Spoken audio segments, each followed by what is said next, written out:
Yeah, you're listening to Snapbacks and Flatcaps. This is your host, Rob. Dan Blake voice is not with us this week, but we are joined by another special guest. He's been on the podcast before. Tristan is joining us this week. What are you saying, man? You all right, yeah? Yeah, I'm doing good, man. How are you feeling with the videos now? We're recording, right? It's good though. It's good though. We've got to get the visuals out there. Visuals are important, man. What's been going on since we met last? What's been happening? Well, other than the world having so many dramatic situations, I don't know. I've been cool, man. I've been looking forward to the summer. We're beginning spring and everything like that. So a lot of things that I had on the agenda to do for the beginning of the year, I'm looking to do now. So a couple of things in the pipeline, but we'll get there. Yeah.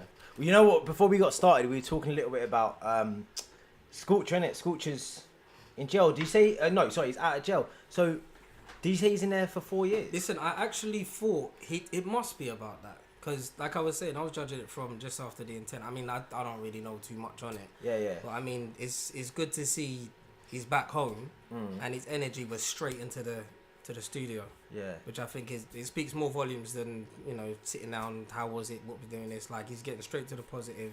I'm looking forward to the music anyway, so I think it'll be good. Well, this is what I mean about Scorcher. There was a point where he was really the guy, do you know what I mean? Yeah. At each stage of music we've had Teachy Strider being the guy, Tiny Temper being the guy, and I think at the moment it was Scorcher. Scorcher was I mean, his lyrical content was there. He's up there. Yeah, you know, he's definitely up there with his freestyles. I know he's had what did he have? He had that thing that not to talk about the negative, but I remember he had that little thing with Dappy. Yeah. And like, regardless of what their personal thing was, I thought it was good for the culture, to be honest. Like the back and forth, the little quirkiness and stuff. Nobody gets hurt. I have been looking forward to his kind of not aggressive content, but the delivery that he had about it. So shouts out. Well, a lot's changed, man, in music. If he's been gone 4 years, was Draw even popping? Then was Afro Swing even popping? Do you know what I mean? There hasn't really been. There's been two essentially new genres created. The scene's a stronger place. Yeah. How messed up must it be for you to come out and then you're going on the gram and you're seeing Drake hanging out with gigs and stuff like that, man? Can you imagine? Do you know what I think it is? Like we said in the last podcast, I think we're in a generation where when time goes, you're not really missing out on too much time. So back then, because there wasn't so much visual content, social media wasn't so accessible to get to, like you could still be over a certain age now and still produce a hit song and still be relevant today. Do you know what I mean? Depending on what you do. Because there's a lot of other artists that was in Scorcher's era at the same time. I mean, look at Asco. Yeah. He was around back in the day. You had Blade Brown. All these guys are still relevant today with their music and stuff. Oh, yeah, I don't think he won't be relevant. I think that is he going to be able to adapt in the same way of what's going on musically? Only he can decide that. Do you know what I mean? And I think he looks like he's got a supportive team around him from friends and family. So I would have thought they would have kept him up to date and current, especially if he wanted to go straight into the studio. And didn't he release a song when he was in? Yeah, I don't know, but it was a bit. I don't know. Yeah, but it's all that kind of. Burner phone quality, Oh, okay. Because obviously limited and stuff. Oh no, I tell you, I know he did, but it was just audio. Yeah. Oh, okay. I remember it came out, it just kind of appeared. Well, yeah. Even that shows that. I think he can slip straight back into the industry. That's my personal thing. Yeah. But it just depends on who he's gonna be around, the right producers and everything like that. But I think he's got a strong team. I think he could. It'll be good. I'll be excited to see what happens with him, what music he comes out, because he's probably still got all the connection there. No one's gonna Scorcher, you know what I'm saying? Like the radio DJs and like I said, I think if you still got the fire, if you can still do it, you might have never done music before. I mean, look how many artists we've seen that's just like flash in the pan and it's gone viral and everything. He's somebody that he's lyrical, he can produce good songs. So, as you said, adapting to it, that just depends on the team around him, however they market it, however his direction and wants to go. You never know, he could create a new song. That's mad. He could actually create a new song. We don't do you know what I mean? Real good way of coming out and just, creating a new sound. Damn, son. Yeah, that'd be crazy. Well, look, I mean, a lot's been going on at the moment, if I'm honest. I did an interview a few weeks ago now. With an artist, unsigned or independent artist. Yeah. And it was mad. It was all mad. I'm not gonna lie. It's cool. He's don't mind me talking about this and stuff because, I mean, you know, if you don't want to talk about stuff you've said in an interview, don't do your interview, innit? Basically. But it was all mad. But just some of the things he said. It is now out now. It's on my YouTube, which is Your Host Rob. It went mad. Basically, what happened is that we sat down to talk about his EP, British Citizen it's called. And I don't know what happened, if I'm honest with you. It's the longest interview I've ever done, 45 minutes. Yeah. Asked about 4 questions in the whole thing.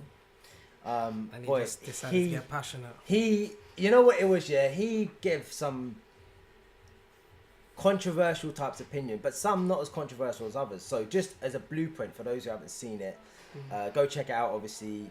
Your Host Rob, the artist's name is Handles. So some of the things he was saying was, and these are quotes, black people don't buy music. Drake is a culture vulture. He had higher pre-orders than Dave in his first week. Okay. What else? There was some other ones. What was it? Oh, the Grime Daily, and I don't know if Link Up don't do plaques, do they? The Grime Daily plaques are meaningless. No, I know. The one they get for 1 million views, they're all meaningless. So these are quite controversial topics. They've got people talking on the timeline and in the comments. And but where do you think this was coming from? Do you think that might have no, been I don't think it's something which he just said out of nowhere for the interview. He's genuinely feeling like that. So it was definitely interesting. But the one that got a lot of people riled up, I think, was not Drake. I think the main thing, you know what? Not a lot of people spoke about Drake. You know, Drake was at Lowski's. Yeah, no, I did see that. I did see that. Came out. And, but I mean, how did he describe the Drake thing? That was it. He turned around and said, the UK London scene is Drake's B team. And I saw the comment where he made a reference to Dragon Ball Z. Yeah. I don't know. Do you know what it is? I think Drake's been here. I don't know. I hear what he's saying, but the actions are saying something different from everybody else. Yeah. Because it's not like Drake's just been here today and he's just flew off yesterday and he's he's gone, I don't know, to another place that's popping. Say like Korea pop or something gets millions. He's not gonna done that now. He's still here. Like he popped up in Lowski's thing. I get what Handles is trying to get across, saying, all right, cool, he's absorbing the energy of what London is. Because let's just be honest, not London. Like Britain is actually popping. Mm-hmm. It is actually popping, from the fashion to the swag of things. Even though you'll get, I don't know, sometimes you might get the odd little American slick talk about, oh yeah, you know this. But they want to be around our artists. You got Steph. Who's absolutely everywhere. Oh shit! Did you see the thing with her? No, not Steph. Sorry, Alakai Harley. I think it was Miss Banks. Who else was it? And they linked up with Nicki Minaj when Nicki Minaj over here. Oh yes. Young Bane came out. Yeah. So mad. It's yeah. It's good.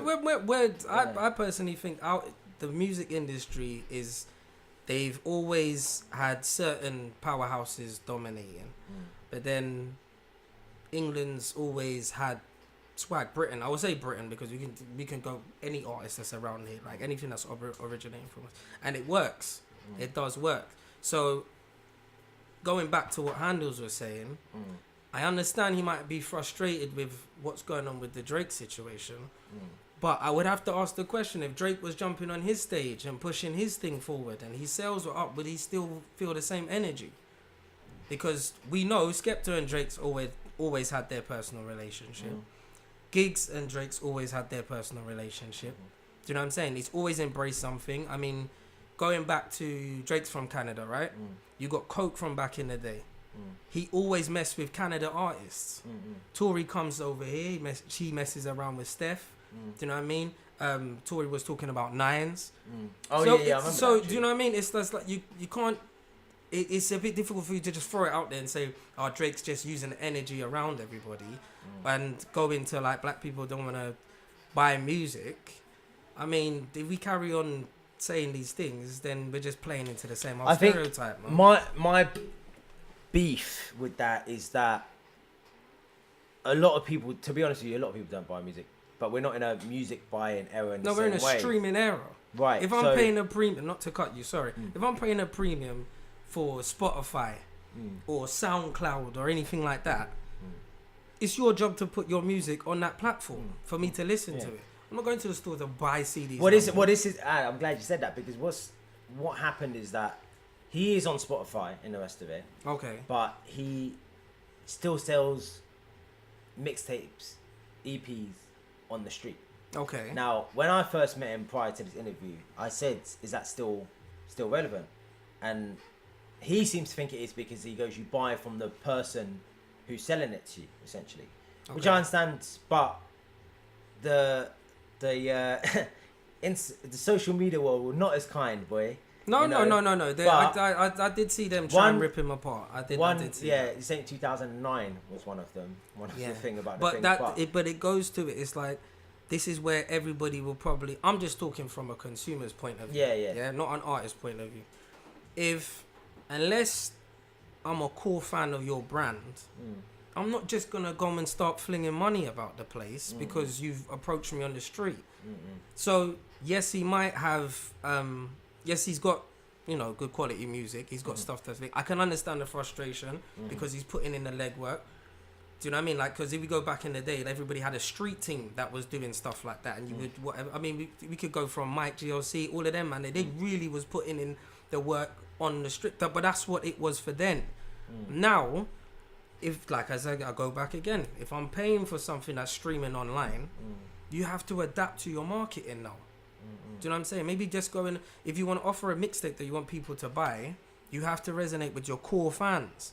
You can't just say to somebody, "Oh yeah, check this out, whatever." Because let's be honest, people walk past each other every day, like they ignore each other. You can see somebody that's homeless on the street that needs money or food or something like that. You'll walk past that because you're not paying attention to it. Let alone if somebody comes in their face and be like, "Oh, bro, support that." And even though we want to support each other. I mean, I heard about the card machine. At first I thought to myself, okay, he took it there. He's not joking. I've got it. He's legit. He legit got one. But Bang. But this is what could be. This is what my thing. It's a bit funny, yeah. Yeah. You've got the know-how. Yeah. You've got the know-how on how to market. So you can figure it out to do something different. That's all it is. I mean, one of my favorite artists is pulled out my card machine. Huh? He's just like, because he said he's seen Crept. He said, "Oh, I've just got my card," or whatever. He goes, "All right, you just got your card." Bang, pulls out a handheld portable card machine. Okay, I can see where he probably would have got something with Crept, but Crept don't owe him nothing. There you go. That's true. But I think, you know what? I think when I seen that, I thought it just wasn't fair to say, "Oh, black people don't buy music," because essentially the examples he used were artists who are black. That's all. But white people ain't buying music either, Like, let's keep it real. Even me personally, innit? I'm a presenter and I'm on radio. So people send me music all the time. So even when I have been stopped on a rare occasion from people on the street and they're selling CDs or whatever, I say, "Look, man, I'm on radio. Take my card. That's my email on my card. Send me some music through. I'll have a listen." Like, that's, to me, that does more than me buying a CD off you. Of course. Because I thought, okay, I'll have a listen. And if it's good, I'll tell you it's good and I'm going to play it. If it's not good, I'll say, "Nah, it doesn't fit my show," or "It's not good," whatever, right?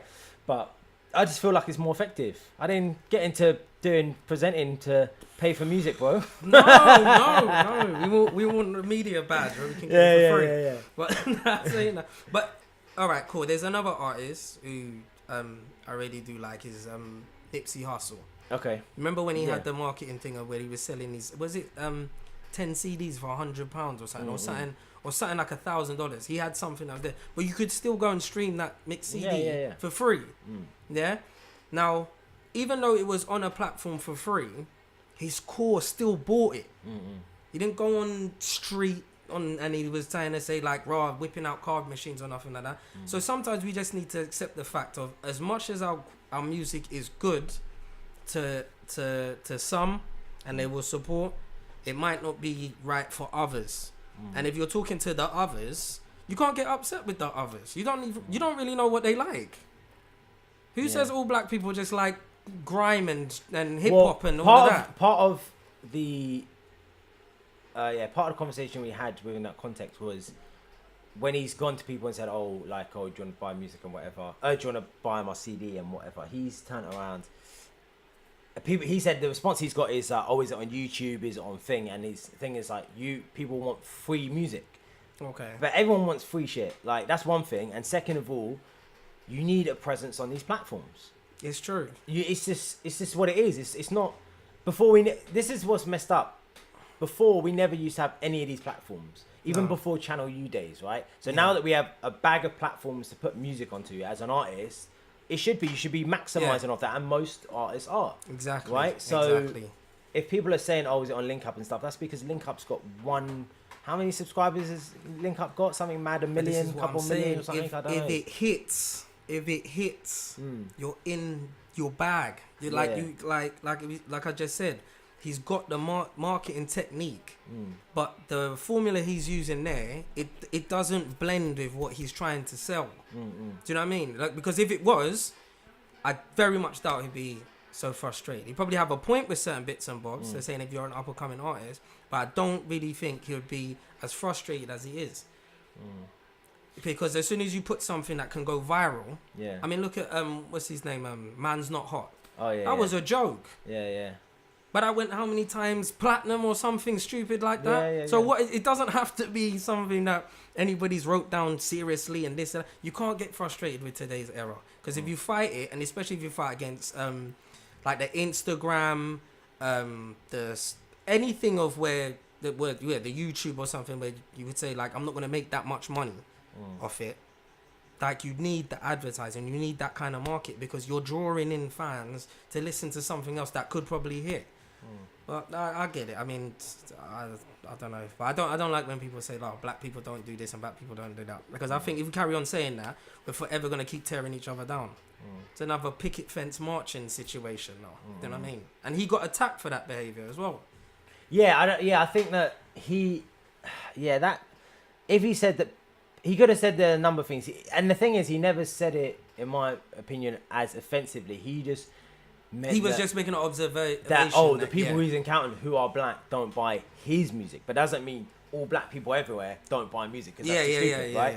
So, but we spoke about that, and we spoke about the plaque situation. The plaque situation is that was actually funny. I'm not gonna lie. That was actually funny. I'm sorry. That was actually funny. Shouts out to Graham Daly, but the plaque thing was actually funny. Why? Because let's just be honest. He wasn't wrong with that, but at the same token, he still needs to understand. He still needs them as much as they would need quality music. Because without quality music, or any they just say content in general. This doesn't have to be music, because they've done food bits, they've done it. Like, the channel's not what it is. Do you know what I'm saying? So if he's saying if he's like a branded presence, say who's a hot topic now? You got Fredo and all of them. Yeah. Like we wait, like I just mentioned, Nines. Everybody waits for Nines to drop a project and stuff like that. These people look like they're a brand. Do you get what I'm saying? So if now we just know Handles as somebody that's ranting, and he's just disrespecting, it's a stupid plaque that people are paying for. Plaque or no plaque, he still put himself in the same position now, of him just being like, that guy just moans, man. Don't even want to do nothing with him. And people are proud of their little plaque. Do you know what I'm saying? I'm not saying like we need to follow the leader or like get caught up in some silliness, but it shows like a little achievement of like, yeah, cool, I'm producing something that's of quality. These viewers who've subscribed to this channel to see good quality stuff, they were looking at my thing. Out of everything that was on there, they're looking at my thing. Yeah? And then on top of it, this platform is giving out awards to show a little achievement. Because I could come out, say I don't know, I'll drop a tune today, I'll go viral or something like that. In the next 5 years, be like, bro, I got like 2 million views. Now say like this deserved a plaque at the time, because 1 million views now, it's beginning to be not entry, but if you got the 500,000, you got the million, and you're a brand name, you expect those kind of numbers from people. I could come and say that, and then 5 years later, that don't mean nothing. But that little plaque on the shelf, it accolades shows at the time. Yeah, accolades do you know what I mean? I achieved it for that. I don't know. I hope it works out for him anyway, because he sounds very passionate with it. I hope something does take off for him, but I think he just needs to not go against the system. of how things are changing and things. Because it's still the Wild West. Yeah, It's still the Wild West. Like, Link Up could be here today, then Grime Daily's going to go up there tomorrow. SB might fall, then this might happen. Press Play might come up with the whole drill culture that they've got going on.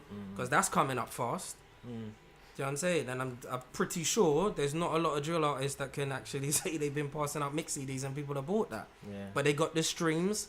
They're doing the tours. The tours is where they'll make the money. Do you know what I'm saying? Yeah, most Tours definitely, is where you'll make the money. Merchandise, if you can get away with selling a slogan on a jumper or a t-shirt or anything like that.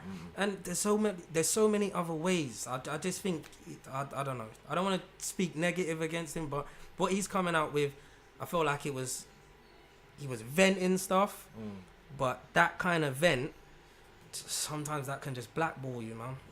That could just blackball you and have people just saying all you do is complain. Look at Azalea Banks. Oh yeah. Oh gosh, well, you see that's the energy that everybody feels. And and the maddest thing is, I used to love Azalea Banks' music, but then the complaining. I was just like, I don't even want to know what's going on. I don't even want to know what's going on. And that's just, I know that's a bit off topic with what he was saying, but like that's the kind of energy people will feel and they'll just get put off. Well, yeah, because people buy into the brand, the artist. Exactly. You know what I mean? The lifestyle, technically, you know. But it was an interesting one. I'll tell you that now. One of my most interesting interviews. A lot was said. Some of it had a degree of truth in it. Some of it didn't. But, you know, it was just all mad in the dunya, and I can't say on that one, boy. Yeah, but I mean, it got people talking about certain things, I suppose, which is good. But the CD things, I told him, to be honest with you, I told him... When's the last time you bought a CD? I can't even remember, I couldn't even tell you. I think I bought my granddad a CD because he couldn't figure out the MP3 or the online computer. Yeah, I mean... And that must have been... I'm stretching now, so I don't even know. Yeah. Well, does that mean the demand's not there? The streaming's not there? I mean, it's about streaming now, and that's the situation that people have to adapt with. And I mean, as you create your platform as an artist or whatever, you have to have it on everything. Like now, we've just gone on Spotify. Snapbacks and Flatcaps now available on Spotify. Just while we're doing a little plug there while we're talking about Spotify. So yeah, we're on there now. We're on SoundCloud. We're on iTunes as well. We're doing footage now because people want to see. People want to hear. Exactly. They want everything. It's no good. Like I had this conversation today with someone. I said, if you're an artist and no one can find you or no one can really find any recent music of you, like people already aren't going to take you seriously. Nah. And I go to him, look, we talk about some artists and stuff like that, and I said, look, I tell you what, I go Google YourHostRob. I just want to prove a point here. Google YourHostRob. He said Google that, and he's seen everything come up that I do. Everything, old stuff, new stuff, videos, photos. When I've been guests on things, like loads and loads of stuff, and that's how it should be for an artist. An artist you should be able to put an artist's name somewhere, and think, okay, well, musical artists, Spotify, SoundCloud, iTunes, this way you can find all this stuff. But I feel it's not happening as much now, I believe, but it used to be like a huge thing. You can't, if you got no substance, what am I supposed to do with you? Especially as someone who's a presenter. I'll come to you and I say, oh, you know, I like your sound, or I've seen you somewhere, I like your sound, or I like what you're doing. Yeah. Where can I listen to more of your music? Yeah. Oh, I haven't got anything here on that. I haven't got anything there on that. Well, it's practically somebody's CV, isn't it? Yeah. In a nutshell, it's like if I can't, that's why I said everybody has to move with this digital era. If I can't find you, and let's just be honest, like if you get like a question of something, you don't even if you want to spell something, people are going straight to Google. Yeah. So if you got music and you're saying, all right, cool, you're going to be the hottest prospect that's going to be coming out. You got all of this work that's there. Okay, where can I find you? And you've got nowhere for me to find you. Yeah. The ratings just dropped. I've already lost interest. And that's not just because there's so much. Look how much music comes out every week. I swear last year was so many albums, couldn't even keep up. Yeah, I can't. You couldn't even listen to all to the albums. You had like Drake one week, Chris Brown the next week. The Migos come out with individual projects 1, 2, and 3. Cardi B was out. I mean, the award ceremonies that everybody was supposed to get showed love for their projects and stuff. Everybody was fighting to say, nah, do you think this person was hotter this year or that person was hotter this year? Look, Tekashi. He was supposed to have all of these number ones. They're like, no, me personally, I know they probably are playing some of his tunes somewhere. But But what's he's done interesting out about there, that, he was doing millions and millions of views on Reset, but couldn't get together bail money. So this is a good reminder for people watching artists thinking they've got all this dough, and then when they're in that situation, Exactly. Even R. Kelly. I mean, I'm not going to talk too much about R. Kelly, but he was scraping. He's banned. He's scraping together money to get. He's banned. Scraping money together to get his bail and shit like that.